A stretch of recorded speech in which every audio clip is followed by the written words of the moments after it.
Hello friends, welcome to the my YouTube channel D Pharm preparation. आज मैं आपके लिए लेके आई हूँ वो ही क्वेश्चन जो आपके सेंट्रल और गवर्नमेंट फार्मेसिस्ट एग्जाम के लिए बहुत ही इंपॉर्टेंट रहने वाले हैं। जो आप स्टेट लेवल का एग्जाम दो या फिर सेंट्रल लेवल का, ये क्वेश्चन आपके लिए बहुत ही इंपॉर्टेंट रहेंगे, ठीक है। और एग्जिट एग्जाम के लिए इम्पोर्टेंट भी हैं, ठीक है। तो मैंने एक पिछला वीडियो में डाले थे 1 to 25 क्वेश्चन डाले थे, 1 to 25 क्वेश्चन डाले थे। और आज हम स्टार्ट करेंगे क्वेश्चन नंबर 26 से स्टार्ट करेंगे।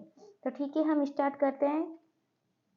तो चलते हैं हम क्वेश्चन नंबर 26 पर। Active metabolite of chlorohydrate is, chlorohydrate का एक्टिव मेटाबोलाइट है trichloro ethanol, dichloro ethanol, monochloro ethanol और इथेनॉल। जो एक्टिव मेटाबोलाइट ऑफ क्लोरोहाइड्रेट का होगा तो वो हो जाएगा हमारा ट्राइक्लोरो इथेनॉल। तो आंसर हो जाएगा A, trichloro ethanol is the active metabolite of chlorohydrate. तो answer will be A. Next question, question number 27. A hypertensive action of captopril is affected by, जो hypertensive action आता है captopril, वो affected by, वो किससे affected होता है? Option देखते हैं, क्लोथियाजाइड, स्पाइरोनोलैक्टोन, मैनिटोल और फ्यूरेसेमाइड। तो देखते हैं जो anti hypertensive action of captopril is affected by, तो आंसर हो जाएगा हमारा बी, स्पाइरोनोलैक्टोन। तो आंसर हो जाएगा बी।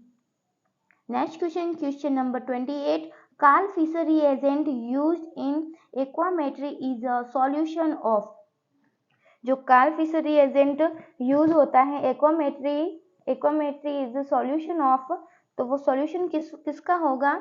ब्रोमीन और पोटेशियम आयोडाइड का, sodium thiosulphate and iodine, sodium nitrate and NaCl, और iodine and sulphur dioxide in pyridine and methanol. तो आंसर हो जाएगा हमारा D, iodine and sulphur dioxide in pyridine and methanol, ये हो जाएगा आंसर। तो आंसर हो जाएगा D. Next question, question number 29. The addition of NH2 result in, तो decrease fluorescence, enhance fluorescence, quenching and both B and C। जब addition of NH2 का result पूछा है तो आंसर हो जाएगा बी, इनहेंस फ्लोरोसेंस। तो हम जाएंगे बी के साथ, इनहेंस फ्लोरोसेंस। तो B is the right answer. Next question, drug used for post coital contraception are, drug use करेंगे फॉर पोस्ट कोइटल कॉन्ट्रासेप्शन। तो मीफेप्रिस्टोन, लिवोनॉर्गेस्ट्रल और इथाइल एस्ट्राडाइल और ऑल ऑफ अबव। तो आंसर हो जाएगा हमारा इसमें डी, आंसर हो जाएगा all of above. Mifepristone, levonorgestrel और इथाइल एस्ट्राडाइल, ये हो जाएगा हमारे तीनों ही राइट आंसर होंगे जो पोस्ट कोइटल कॉन्ट्रासेप्शन में यूज होती हैं drugs. Next question, question number 31. Flucytosine has supra additive action with amphotericin B, जो flucytosine has supra additive action होता है किसके साथ? Amphotericin B, because amphotericin B क्या करती हैं? Inhibit metabolism of flucytosine by body, inhibit excretion of flucytosine, increase penetration of flucytosine into fungus और all of above. तो ये जो क्या करती है एम्फोटेरिसिन बी, इंक्रीज करती है penetration of flucytosine into fungus. तो आंसर हो जाएगा C, C will be right answer, increase penetration of flucytosine into fungus. Next question, question number 32. Orange urine is seen as a side effect with, तो ये किसका side effect है? Orange urine का आना side effect with phenindione, warfarin, nicoumalone और barbiturate. तो answer हो जाएगा हमारा ए, जो ये फिनेडाइन होता है ये साइड इफेक्ट दिखता है ऑरेंज यूरिन, ठीक है। इसमें साइड इफेक्ट आता है ऑरेंज यूरिन का। तो ऑरेंज यूरिन और phenindione, answer is the A, right answer. Next question, question number 33. Gingival gingival hyperplasia is a common side effect of, जो जिंजीवाइल हाइपरप्लेसिया है ये किसका कॉमन साइड इफेक्ट है? प्रोकेनामाइड, फेनिटोइन डिजिटलिस और indomethacin. तो जो gingival hyperplasia का common side effect पूछा है तो ये होगा फेनिटोइन का साइड इफेक्ट होता है, तो आंसर हो जाएगा ए। जो इंडोमेथासिन का साइड इफेक्ट होता है कि फ्रंटल हेडेक होता है, ठीक है, इंडोमेथासिन का साइड इफेक्ट है फ्रंटल हेडेक। तो जो यहाँ पे पूछा है जिंजीवाइल हाइपरप्लेसिया तो आंसर हो जाएगा फेनिटोइन। ये क्या है? एंटी कन्वल्सेंट ड्रग है। Next question, question number 34, variation in magnetic field of magnet is due to, variation in magnetic field of magnet, जो मैग्नेट फील्ड में जो मैग्नेट के जो अलग अलग मैग्नेटिक फील्ड में वेरिएशन आते हैं वो किस कारण आते हैं? RF amplifier, frequency sweep, Helmholtz coil और आरएफ रिसीवर। तो जो ये मैग्नेटिक फील्ड में वेरिएशन आते हैं वो आते हैं हेल्महोल्ट्ज कोइल के कारण आते हैं। तो ड्यू टू हेल्महोल्ट्ज कोइल के कारण हमारे क्या आते हैं? वेरिएशन आते हैं, तो आंसर हो जाएगा C. Next question, question number 35, all of following contain indole moiety, ठीक है, एक्सेप्ट ऑल, जो कंटेंट दिए हुए 4 ऑप्शन दिए हुए हैं इसमें सारे इंडोर मोइटी, लेकिन एक नहीं है। तो देखो स्ट्राइचिन और रिजर्पिन, फाइजोस्टिगमिन और हायोसिन। तो आंसर क्या हो जाएगा कि देखो स्ट्राइचिन होता है, फाइजोस्टिगमिन, स्ट्राइचिन, फाइजोस्टिगमिन और हायोसिन तीनों क्या है?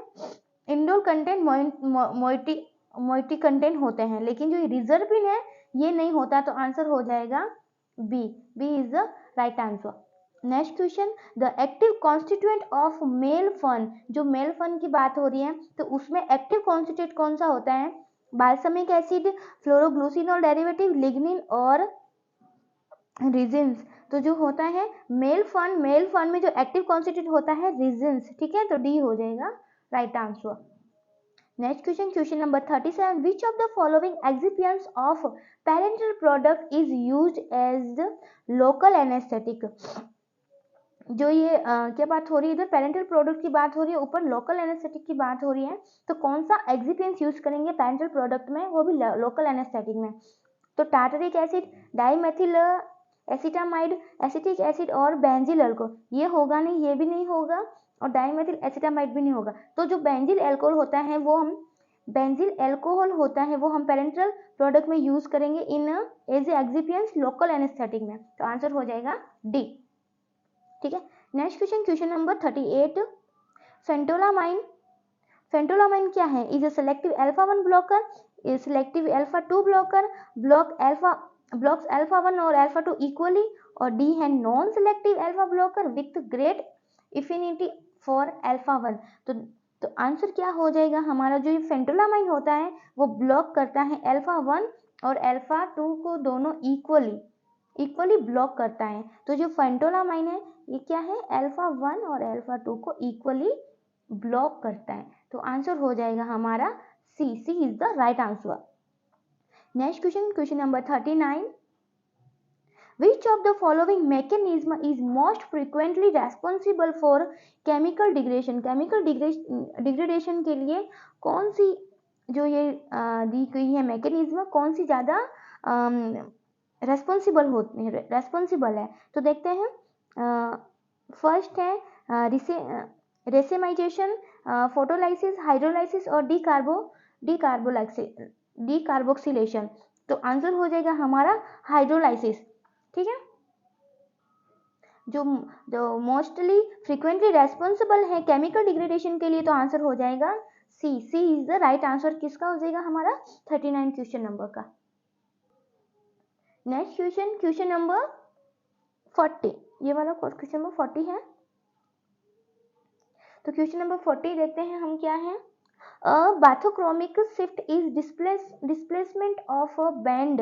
A bathochromic shift होता है वो displacement of a band to a longer wavelength to a shorter wavelength and increase the absorption intensity or decrease in absorption of intensity. तो आंसर हो जाएगा टू अ लॉन्गर वेवलेंथ। तो answer क्या हो जाएगा? A. Answer will be A is the right answer. Next question, question number 41। A 45 years old female, ठीक है, कितने साल की है? 45 years old female has bone marrow transplant for treatment of ovarian cancer.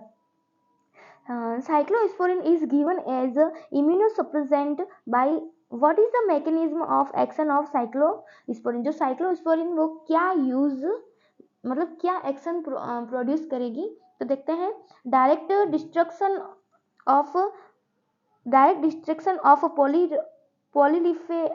polyliferting lymphoid cell, inhibition of folic acid metabolism, inhibition of factor that stimulate T cell growth, inhibition of enzyme that are related to purine metabolism.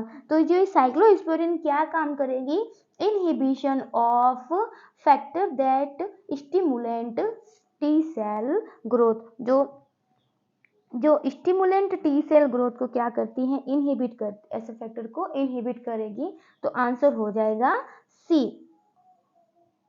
Next question, question number 42।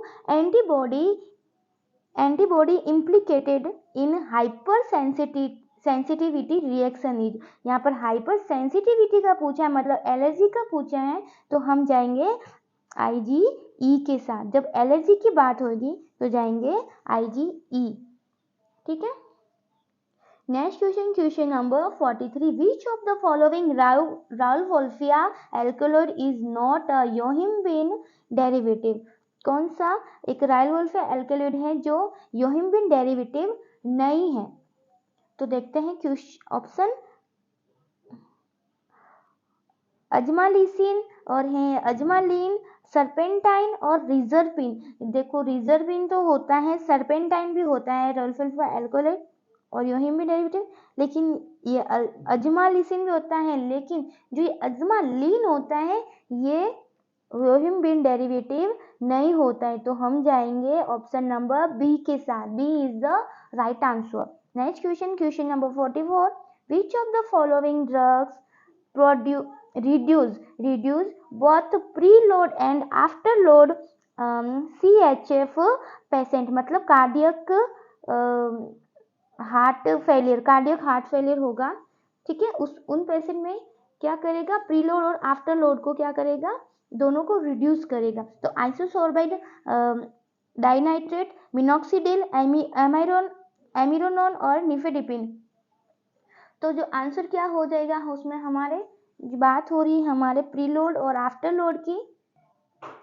तो ये जो एमरिनोन होता है वो CHF patient में preload और after load दोनों को रिड्यूस करती हैं ये वाले ड्रग। तो आंसर हो जाएगा C, amrinone. Next question, question number 45।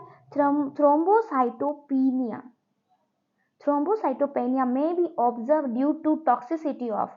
जो ये थ्रोम्बोसाइटोपेनिया कब ऑब्जर्व करेंगे? किसकी टॉक्सिसिटी हो जाएगी तब ऑब्जर्व करेंगे?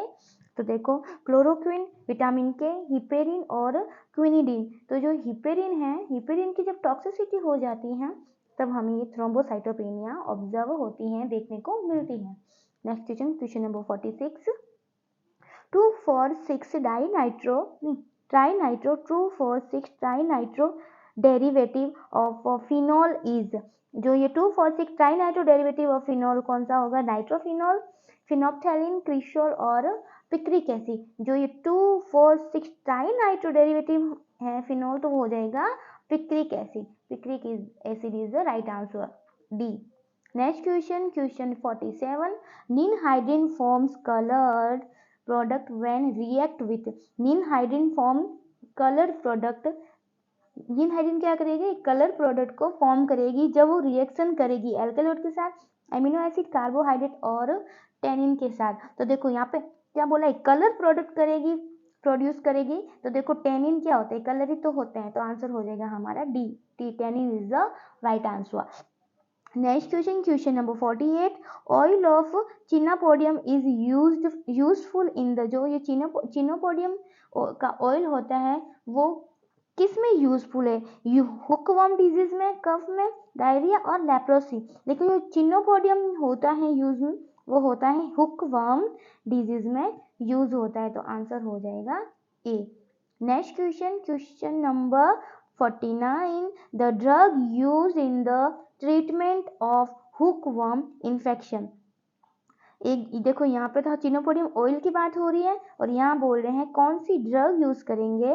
तो इवरमेक्टिन, मेस्टिन, एल्बेंडाजोल, मेट्रोनिडाजोल और निक्लोसोमाइड। तो जो हुकवर्म इन्फेक्शन में हम यूज करेंगे एल्बेंडाजोल। आंसर हो जाएगा बी। और ये लास्ट क्वेश्चन है 50 number question is the last question. Microbiological assay of bacteriocin in IP is carried out of first incubation temperature 30 to 35 degree centigrade. Bacillus subtilis is used as organism. Micrococcus luteus is used as organism और S है incubation temperature 35 to 37 degree centigrade। तो देखते हैं P कौन सा होगा, ए, B, सी और D. तो ये आंसर आप बताना मेरे कमेंट वीडियो के कमेंट बॉक्स में, और इसका आंसर क्या होगा प्लीज़ मुझे भी बताना, ठीक है। तो ये इसमें पूछा है बेसिट्रासिन का, ठीक है। तो प्लीज़ कमेंट करें, और वीडियो अगर मेरा वीडियो आपको अच्छा लगा हो या फिर आपको थोड़ा बहुत यूज़फुल लगा हो तो प्लीज़ एक बार लाइक कर दिया करो मेरे वीडियो को, और मेरे चैनल को सब्सक्राइब करो। Thanks for watching. Bye bye.